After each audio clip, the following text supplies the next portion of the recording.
man really stood out to us, and we said we need to pull over. He never hauled a trap, never set a day at sea, but he's one of Maine's most famous fishermen. A lot of people have strong feelings, positive feelings about working the sea and what it provides, and Big Jim is just a symbol of that. And now all 40 feet of him stand tall at the Penobscot Marine Museum in Searsport.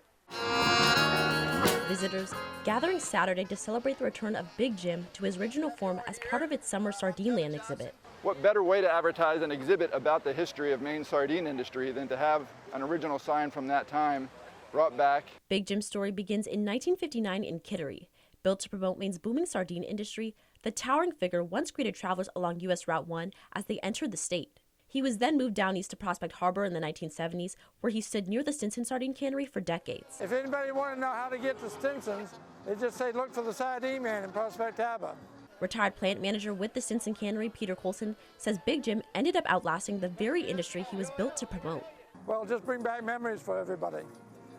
It kind of represented the town having that statue there. But after decades of wear and tear and relentless coastal weather, the Penobscot Marine Museum stepped in, working with Belmont Boatworks to carefully disassemble and strip the structure. You can do bento, cast. It was then repainted by the WOW Collective, including the return of his iconic sardine can.